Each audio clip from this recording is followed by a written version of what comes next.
다양한 질환에 대한 궁금증을 명쾌하게 해결해보는 시간이죠. 데일리 건강 시작합니다. 피로의 대명사로 불리는 말이 있습니다. 바로 눈 아래가 그늘져 보이고 또 어두운 상태인 다크서클인데요. 노안의 주범이 되고 인상마저 바꾸는 다크서클. 하지만 원인을 알면 치료가 가능하다고 합니다. 그래서 오늘 이 시간을 통해 그 방법을 자세하게 알아보려고 하는데요. 성형외과 전문의 신수혜 원장님 모셨습니다. 원장님 어서 오세요. 안녕하세요. 네, 요즘 이 후텁지근한 날씨 탓에 밤잠을 설치는 분들이 많아서일까요? 그러니까 저를 포함해서 주변에 이 다크서클 고민하시는 분들이 참 많더라고요. 근데 먼저 이제 오늘 주제 다크서클이 무엇인지 좀 알아봐야 할 것 같은데 이게 어떤 질환은 아니죠? 네, 다크서클이라는 용어가 의학적인 정의는 아니지만 눈 밑에 그늘짐, 퀭한 느낌, 그리고 피곤해 보이는 양상을 전반적으로 일컫는 말로 사용되고 있는데요. 아주 좁은 의미로만 정의하면 눈 밑에 짙은 갈색으로 색소 침착이 생긴 것을 말합니다. 하지만 대부분의 경우는 색소만의 문제는 아니고 여러 가지 증상이 복합적으로 작용하는 경우가 많습니다. 네. 주로 조직에 처짐이 없는 젊은 연령대를 기준으로 말을 하고요. 중년 이후 조직에 처짐이 있는 경우에는 다크서클의 범주에는 포함시키지 않고 있습니다. 네. 자, 그럼 다크서클의 정확한 증상과 발생 위치 좀 정리해 볼까요? 네. 눈 아래쪽뿐 아니라 눈 위쪽에도 다크서클이 생길 수 있는데 눈 위쪽은 색소 침착이 있는 경우를 주로 느끼시게 됩니다. 다만 눈 아래쪽은 눈물고랑이라는 선으로 경계가 확실히 반달 모양을 형성하기 때문에 눈에 많이 띄는 반면 눈 위쪽은 이마와 눈 사이에 숨어있는 부위라서 상대적으로 다크서클로 보이는 정도가 덜합니다. 네. 따라서 눈 밑에 다크서클이 호전되면 눈 위쪽은 별로 신경이 쓰이지 않을 정도로 보이시는 경우가 많습니다. 근데 어느 정도 어두운 상태를 다크서클이라고 하는지 궁금한데요. 어떤 기준이 따로 있을까요? 다크서클은 양상도 다양하고 그 정도도 다양해서 있다 없다식의 진단은 크게 의미가 없는데요. 미세한 정도의 다크서클은 어찌 보면 거의 모든 사람에게 있다고도 할 수 있을 정도입니다. 하지만 똑같은 정도의 다크서클을 가지고도 어떤 분들은 스트레스를 많이 받으시고 어떤 분들은 신경 쓰지 않고 지내시기도 하죠. 그렇죠. 네. 그래서 다크서클이 있다 없다는 식의 진단이 필요하다기보다는 환자분이 어느 정도로 느끼시는지가 가장 중요합니다. 그러니까 환자 스스로가 다크서클이 느껴질 정도라면 있다고 봐야 되는 거네요. 네, 그렇습니다. 다만 드물지만 치료를 요하지 않을 정도의 미미한 양상을 호소하시는 경우가 있기는 하기 때문에 이런 경우는 치료까지는 필요 없을 것 같다고 말씀드립니다. 네, 근데 앞서 그 미세한 정도의 다크서클은 거의 모든 사람들에게 있다라고 말씀을 해주셨는데 그럼 우리가 생각하는 것보다는 더 많은 사람들이 다크서클을 가지고 있다고 보면 될까요? 네, 생기는 원인이 여러 가지이고 복합적이기 때문에 대부분은 한두 가지씩은 가지고 계시는 분들이 많습니다. 특히 나이가 들어가면서 눈 밑의 변화가 심해지고 더 드러나기 때문에 남녀노소에 관계없이 모두들 다크서클을 신경 쓰게 되시는 경우가 많습니다. 근데 중요한 건 어떤 뭐 질병도 아닌 다크서클이 왜 문제가 되냐 이거거든요. 그러니까 다크서클 자체 왜 문제가 되는 걸까요? 사실 다크서클은 질병이라기보다는 미용적인 문제로 인해서 치료의 대상이 되고 있는데요. 네. 있으면 피곤하고 그늘이 있는 우울한 인상을 주게 돼서 다른 사람들에게 좋지 않은 인상을 심어줄 수 있기 때문이에요. 또 심한 경우에는 대인관계에 제약을 느끼는 그런 경우까지 생기고 있습니다. 요즘에는 스마트폰이나 디지털 기기가 발전해서 사진도 많이 찍으시게 되는데 네. 사진 찍으실 때 눈밑이 어두워 보이고 나이 들어 보인다는 표현을 많이 하시고요. 여자분들은 화장할 때 눈 밑에 다크서클을 가리기 위해서 시간이 너무 오래 걸리고 그럼에도 잘 가려지지 않는다고 해서 힘들어 하시거든요. 네, 그렇군요. 그러니까 하나의 어떤 질환으로 보고 치료가 필요한 건 아니지만 결국 다크서클의 교정은 자신감을 회복하고 또 원만한 사회생활 하는데 도움을 주는 치료라고 생각을 하면 될 것 같습니다. 자, 그럼 지금부터는 키워드 함께 보면서 다크서클의 원인과 그 해결법 함께 알아보겠습니다. 첫 번째 키워드입니다. 혈액순환. 혈액순환. 그럼 혈액순환이 잘 안 될 때 다크서클이 생기는 걸까요, 선생님? 다크서클이 생기는 원인을 크게 분류하면 기능적인 원인, 구조적인 원인으로 나눠볼 수가 있는데요. 네, 먼저 기능적인 원인이라는 것이 주로 혈액순환이랑 관련된 문제입니다. 네, 비염이 있다든지 수면이 부족하다든지 하면 혈액순환이 느려지게 되면서 혈액이 정체되고 산소가 빠져나간 혈액은 짙고 푸르스만색으로 보이기 때문에 국소 부위의 순환이 정체되면서 부종감, 체액이 고이는 느낌이 생기면서 이러한 색이 얇은 눈 주변 피부 아래로 비추어 보이면서 이 다크서클의 원인이 될 수가 있습니다. 흔히 뭐 이렇게 밤을 샜다거나 스트레스를 받아서 많이 피곤하면 다크서클이 생긴다고들 하는데요. 근데 이런 상황들이 반복되면 만성화돼서 변하는 건가요? 네. 피곤함이 지속이 되면 혈액순환의 문제도 생기지만 조직의 부종이 생기면서 조직의 탄력을 떨어뜨려서 노화 과정이 가속화하게 되거든요. 네. 결국에는 조직의 처짐이나 늘어짐, 피부 변성 등으로 나타나기 때문에 이 다크서클을 심화시키게 됩니다. 또 디지털 세상을 요즘에 살아가다 보면 노트북, 휴대폰, 텔레비전 화면을 오래 보면서 시간을 보내는데 이 또한 해로운 영향을 끼치게 됩니다. 스크린을 보는 시간이 길어질수록 눈이 혹사당하는데요. 네. 그 과정에서 눈 주위 혈관이 팽창하면서 어두운 그림자를 들이우게 되는 것이죠. 그러니까 오래 앉아 있으면 보통 혈액순환이 되지 않아서 혈관이 튀어나오거나 이렇게 부종이 생기는 것과 같은 비슷한 원리라고 보면 될까요? 네, 그 원리가 아주 똑같지는 않지만 체액이 정체된다는 면에서는 그렇게 이해하시면 쉬우실 것 같습니다. 그렇군요.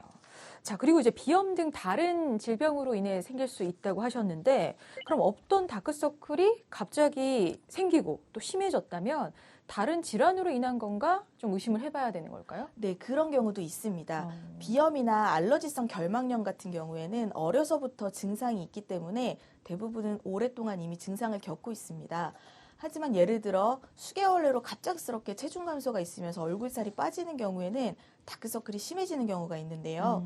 중년 이상의 나이에서 일부러 빼신 경우가 아닌데 이러한 급격한 체중 감소가 있는 경우에는 소화기 계통의 문제와 심한 경우에는 암과 같은 중증 질환의 경우가 있을 수 있어서 네. 검진을 해보시는 것을 추천드립니다. 그렇군요. 자, 다크서클의 원인 중에서 기능적인 문제를 좀 짚어봤고요. 자, 두 번째는 구조적인 문제였죠. 다크서클은 구조적으로 어떤 문제가 있을 때 생기는 걸까요? 네, 구조적인 문제는 비추어 보이는 색깔이 더 심해 보일 수밖에 없는 눈 주변의 문제들입니다. 네. 이러한 다크서클의 구조적인 문제는 해부학적인 구조의 문제랑 그다음에 피부 색조의 문제로 나눌 수가 있는데요. 첫 번째 해부학적인 구조의 문제는 눈 밑 지방이 불룩함이나 꺼짐, 눈꺼풀과 그 아래쪽의 조직의 두께 차이 등으로 생기는 문제입니다. 네. 이러한 해부학적인 구조의 문제들은 눈물고랑이라는 다크서클의 경계 부분을 형성하게 되고요. 다크서클의 수술적 치료는 이런 해부학적 구조 문제를 교정하는 것을 주 목적으로 합니다. 그렇군요. 네. 또 두 번째 피부 색깔의 문제는 얇은 피부 밑으로 혈관이나 조직이 비추어 보이는 증상, 피부의 색소 침착 등인데요. 이런 경우에는 레이저 치료나 박피 등의 비수술적인 치료가 고려되며 심한 경우에는 피부 절제까지 고려할 수 있다고는 하지만 동양에서 많이 시행이 되고 있지는 않습니다. 그렇군요. 자, 그 수술적 치료 방법과 내용에 대해서는 잠시 후에 좀 더 자세하게 알아보기로 하겠고요. 먼저 다른 질문을 좀 드려볼게요. 그러니까 선천적으로 피부가 좀 얇은 분들이 있잖아요. 이런 분들은 구조적으로 다크서클이 발생할 확률이 좀 높다고 보면 될까요? 네, 피부가 얇은 사람들은 보시면 눈 밑에 혈관이 보이는 경우들을 볼 수가 있는데요. 네. 혈관이 보일 정도로 조직이 얇으면 근육도 비쳐 보이면서 경계가 지고 또 눈 주변이 움푹 꺼진 퀭한 인상을 주게 됩니다. 또 이런 경우에는 잔주름이 생기시는 것을 취약해서 자글자글한 인상이 더 생기기도 하거든요. 그리고 이 다크서클의 원인이 되는 그 눈 밑 지방의 불룩함이라든지 꺼짐이라든지 이런 것들은 이제 노화가 원인이라고 보면 될까요? 그렇습니다. 노화와 함께 자연스럽게 발생하는 눈 밑 볼륨, 즉 지방과 콜라겐 감소는 다크서클의 주범 중 하나입니다. 이는 피부를 얇아지게 해서 주머니를 더 불룩하게 만들고 색소 주변에 더 그늘을 지게 만듭니다. 그렇군요. 근데 다크서클도 하나의 어떤 피부 문제인 만큼 아토피 같은 다른 피부 질환과의 연관성도 좀 짚어보면 좋겠는데요. 다크서클이 아토피 등 이렇게 다른 피부 질환과 어떤 연관이 있나요? 네, 흔히 아토피라고 말하는 경우에는 비염이나 피부염 등의 증상으로 나타나시는 경우가 많은데요. 비염의 경우에는 코 안쪽에 점막이 붓고 비후되면 혈액순환이 정체되게 되는데 코 쪽의 혈관이랑 눈 주변에 많은 혈관은 연결되어 있기 때문에 비염으로 인한 혈액순환 저하가 눈 주변까지도 영향을 주게 됩니다. 그렇군요. 이런 경우에는 눈꺼풀의 얇은 조직 아래로 정체된 혈액이 비쳐 보이게 되면서 푸르스름한 식조를 띠게 되고요. 또 피부염이 있는 경우에는 가려움증을 동반한 자극 증상으로 피부가 주름지고 두꺼워지면서 염증 후 색소 침착이 일어나게 됩니다. 그래서 아토피를 가지신 경우에 이런 과정을 통해서 색소 침착형의 다크서클을 호소하시는 경우가 많이 있습니다. 네. 근데 이 다크서클이 사람마다 좀 다른 색으로 보이는 경우가 있더라고요. 그러니까 갈색빛을 띠는 네. 경우도 있고 좀 푸른빛을 띠는 경우도 있는데 이게 어떻게 좀 다른 건가요? 네. 갈색빛이 나는 경우는 주로 피부의 색소 침착 때문에 생기는 색깔이고요. 푸른빛은 얇은 피부 아래로 혈관이나 근육이 비쳐 보이기 때문에 생기는 색깔입니다. 원인이 다르기 때문에 치료도 달라집니다. 그렇군요. 자, 근데 뭐 앞서 얘기했지만 다크서클은 어떤 하나의 질환은 아니기 때문에 좀 가볍게 생각하시는 분들이 많이 있어요. 근데 다크서클 꼭 치료가 필요할까 궁금한데 혹시 그냥 이제 방치해 둘 경우에는 어떤 문제가 좀 생길 수 있을까요? 일단 다크서클을 치료하지 않고 가만히 두면 더 심해집니다. 심해지네. 네, 그래서 다크서클도 조직이 노화하면서 더 심해지기 때문에 어느 정도 증상이 있으면 교정을 해서 조직의 노화 시계를 뒤로 돌려 늦추는 것이 훨씬 바람직하다고 하겠습니다. 네. 자, 이 노화의 시계를 거꾸로 돌리는 방법, 바로 이 노안의 주범이 되는 다크서클을 치료하는 걸 텐데요. 자, 그럼 이제 자세한 치료 방법을 좀 알아보도록 하겠습니다. 다크서클을 치료해서 교정한다는 거는 앞서 얘기했던 건 기능적인 문제를 치료하는 것뿐만 아니라 구조적인 문제를 좀 해결해야겠죠. 네. 그래서 다크서클이 호전되어 보이도록 하는 건데요. 일단 기능적인 문제를 교정하려면 충분한 휴식, 영양 섭취, 비염 등의 다른 질병의 치료 등이 도움은 되겠지만 사실 구조적인 문제는 조직의 노화와 관련된 것이라서 노화 자체를 막을 수는 없으므로 이는 식이요법이나 휴식 등으로 사실 교정이 되지는 않습니다. 네. 그럼 그 구조적인 원인에 따라서 치료 방법은 좀 달라지는 건가요? 네. 앞서 말씀드린 다크서클의 여러 가지 원인을 5가지 정도로 크게 분류해서 치료 접근을 하고 있는데요. 눈밑 지방의 불룩함, 눈밑의 꺼짐, 그리고 얇은 눈꺼풀 조직으로 혈관이나 조직이 비추어 보임, 눈 주변 조직의 굴곡이나 꺼짐, 색소 침착으로 분류하게 됩니다. 눈밑 지방이 불룩한 경우는 결막절개를 이용한 눈밑 지방 재배치를 하고 눈밑이 꺼져 있거나 눈꺼풀이 얇거나 굴곡이나 꺼짐 등이 있다면 이는 자가지방 이식으로 치료가 가능합니다. 네, 그리고 마지막으로 색소 침착이 있는 경우 레이저나 피부 시술 등의 복합 피부 치료를 시행하고 있습니다. 그러니까 치료법이 한 가지가 아니고 원인에 따라 여러 가지로 나뉘어지는데요. 그 하나하나 좀 자세하게 알아보도록 하겠습니다. 먼저 눈밑 지방이 불룩한 경우에 시행하는 눈밑 지방 재배치라는 수술. 이건 어떤 수술인지 좀 알려주세요. 네. 눈밑 지방 재배치와 눈밑 지방 제거는 비슷하지만 같은 수술은 아닌데요. 다크서클이 있는 경우에 눈밑 지방에 불룩함이 있다면 이를 교정하는 것은 기초 공사와도 같아서 꼭 시행하시는 것이 좋습니다. 예전에는 눈밑 지방을 주로 제거만 했는데 이렇게 눈밑 지방을 제거해버리면 시일이 흐르면서 눈밑이 오히려 더 꺼지는 느낌이 들면서 다크서클 양상이 심화되는 경우가 많아서 지지구조의 보강이 없이 이렇게 제거만 하면 지속력이 약한 편입니다. 네. 그래서 이러한 단점을 보완해서 업그레이드한 방법이 지방 재배치인데요.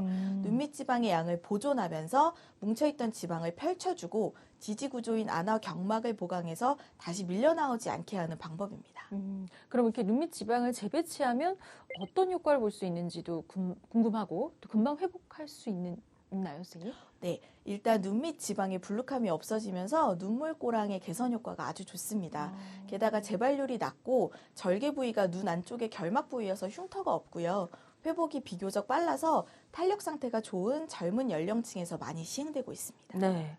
자, 그리고 이제 눈밑 꺼짐, 또 얇은 눈꺼풀 조직으로 혈관이나 조직이 비쳐 보임, 그리고 눈 주변 조직의 굴곡이나 꺼짐. 자, 이런 문제들의 치료법은 모두 자가 지방 이식이라고 하셨는데요. 자, 치료법은 같은데 원인에 따라서 이렇게 분류하는 이유는 뭘까요? 네. 원인을 그렇게 따로 분류한 것은 이식하는 부위를 구분하기 위해서인데요. 일단 자가지방 이식이란 조그만 구멍을 통해서 피하지방층에 있는 지방을 채취하여 지방 성분만을 정제해서 주사기로 주입해주는 그런 수술입니다. 그리고 자가지방 이식을 할 때 가장 많이 사용하는 표준적인 방법을 보통 미세지방 이식이라고 하는데요. 네.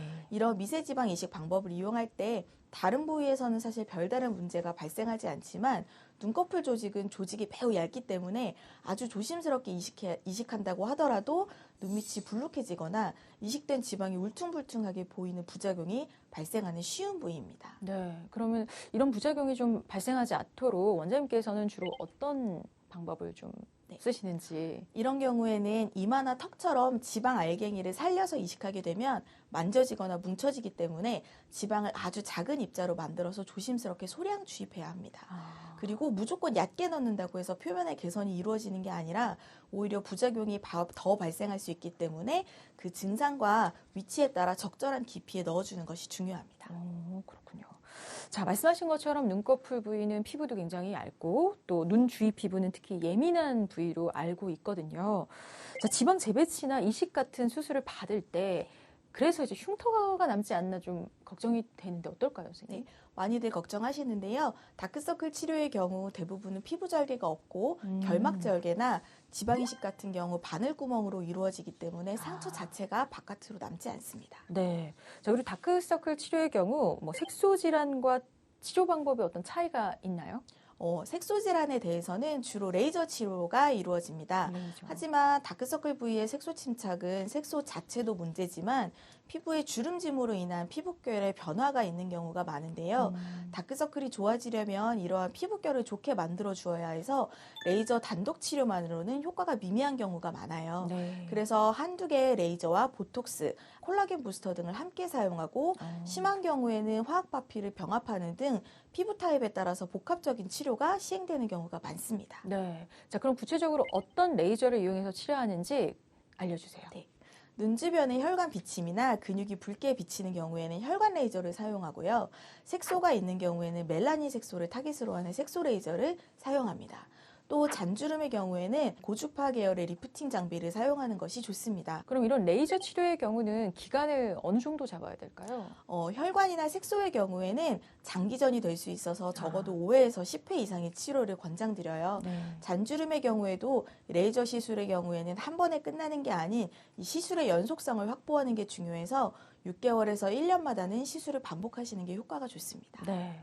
이 색소 침착과 눈밑 지방 붉어짐이 이제 동시에 있는 경우가 있잖아요. 이런 경우는 두 가지 이상의 치료법을 함께 적용할 수도 있는 건가요? 네, 그럼요. 자, 그러면 이렇게 두 가지 이상의 치료법을 적용한 그 경우를 예를 들어서 하나만 설명해 주세요. 눈 밑에 지방을 재배치하면서 색소 침착 부위에 지방 이식을 약간 해주는 방법을 대표적으로 많이 병행하기도 하고요. 네. 지방 이식 후에 남은 색소 침착에 대해서 피부톤을 밝게 해주는 색소 레이저 등을 시술하기도 합니다. 자, 그럼 이번에는 치료 후의 주의사항, 관리법에 대해서도 좀 알아보도록 하겠습니다.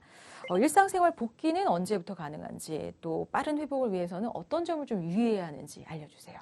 수술 후에 멍과 붓기를 관리하는 것이 필요해서 안약, 내복약의 사용과 함께 냉찜질 등의 관리를 합니다. 수술 후에 2주일 정도는 재출혈을 피하기 위해서 모든 활동을 조심하고 무리하지 않으시는 게 중요한데요. 네.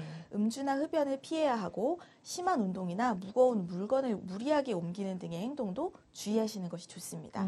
운동을 시작하실 때는 약한 강도부터 차근차근 높여가는 것이 좋고 특히 수영의 경우는 수경 착용으로 수술 부위가 눌리기 때문에 최소 한 달 정도는 하지 않는 것이 좋습니다. 네. 렌즈를 착용하시는 경우에도 열흘 정도 지나서 하시는 것이 좋고 마사지 등을 받을 때 지압을 하면서 눈 주변을 심하게 누르는 경우가 있는데 이는 수개월은 피해 주셔야 합니다. 그리고 무리하지 않는 일상생활의 경우에는 며칠 정도 이후면 복귀하시는데 무리가 없습니다. 네.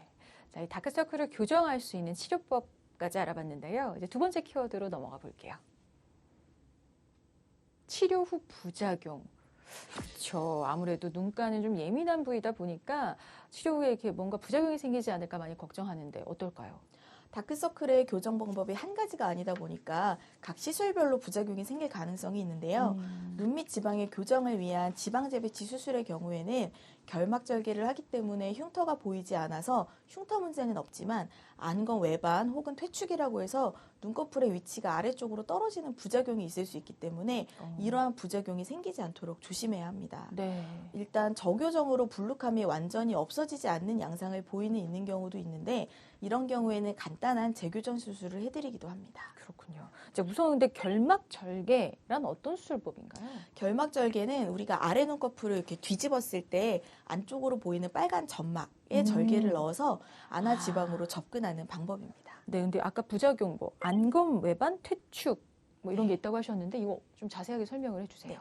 안검 외반은 쉽게 얘기하면 외반은 눈꺼풀이 바깥쪽으로 말리는 현상이고 퇴축은 짧아져서 당겨져 내려오는 현상입니다. 그래서 안검 외반의 경우 사실상 하안검처럼 피부에 직접적인 절개가 들어가지 않는 결막 절개의 경우에는 잘 생기지는 않는 부작용입니다.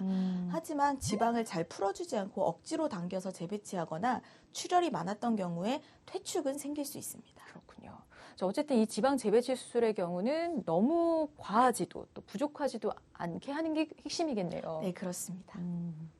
자, 그럼 꺼짐을 교정하기 위한 그 지방 이식 같은 경우 이때도 부작용 발생할 수 있을까요?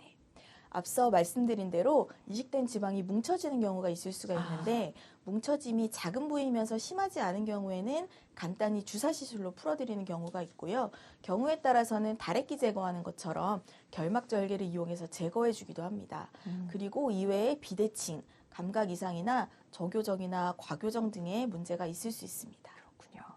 자, 이 다크서클 원인을 잘 교정해 준다고 하더라도 또 다른 원인에 의해서 다시 생길 수도 있는 만큼 교정 후 다크서클이 다시 생기는 경우도 짚어볼까요? 네.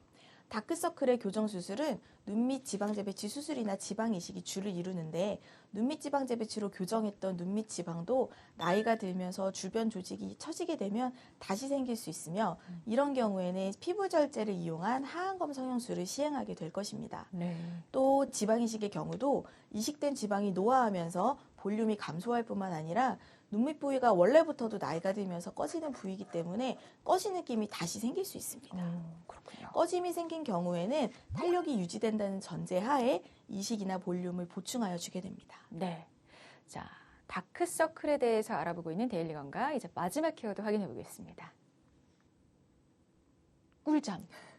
꿀잠이라고 한다면 뭐 충분하고 편안한 어떤 수면의 질을 얘기하는 것 같은데 사실 잠만 잘 자면 다크서클을 좀 예방할 수 있는 건가요, 선생님? 네. 구조적인 문제가 아닌 이상은 다크서클을 최소화할 수 있도록 노력하는 최선의 방법 중에 하나가 바로 충분한 수면을 취하는 것입니다. 네. 그저 잠자는 시간뿐만이 아니라 질 높은 건강한 숙면을 해야 다크서클을 미리 예방하실 수가 있고요. 최소한 평소 7시간 이상의 수면을 챙기시는 것이 좋습니다. 네. 자, 그럼 이 밖에 또 다크서클이 생기지 않도록 예방할 수 있는 방법 알려주세요. 눈밑 지방이 많이 불룩하거나 푹 꺼져 있는 등의 구조적인 문제는 사실 생김새와 관련이 있기 때문에 마음대로 바꿀 수 있는 것은 아니에요. 이런 경우에는 수술적인 교정이 필요할 수 있습니다. 이러한 구조적인 문제들은 대부분 조직의 노화와 연관되어서 더 심해지기 때문에 조직의 노화를 늦출 수 있는 방법들을 아무래도 항노화에 대한 노력이라고 할 수 있겠습니다. 네. 예를 들어 피로감으로 인한 부종을 줄여주기 위한 순환 마사지, 찜질, 또 충분한 휴식 등이 도움이 될 수 있고요. 눈 주변 조직에 충분한 영양 공급을 위한 수분 크림 등의 이용, 혈액순환 개선을 위한 가벼운 운동 등도 도움이 될 수 있습니다. 네. 그리고 뭐 다크서클에 뭐 먹으면 좋다 뭐 이런 얘기 많이 들어봤는데 다크서클 예방에 도움이 되는 음식 있으면 소개해 주시죠. 연어나 브로콜리, 당근, 양배추 등 비타민이 풍부한 항노화 음식을 섭취해 주시면 다크서클을 예방하거나 완화하는 데 도움이 될 수 있을 것 같아요. 네, 다크서클은 양상도 워낙 다양하고 그 정도도 제각기 다르기 때문에 자신에게 맞는 치료로 잘 받으시는 게 좋겠습니다. 자, 데일리 건강 오늘 여기까지입니다. 도움 말씀 주신 신수혜 원장님 고맙습니다. 네, 감사합니다.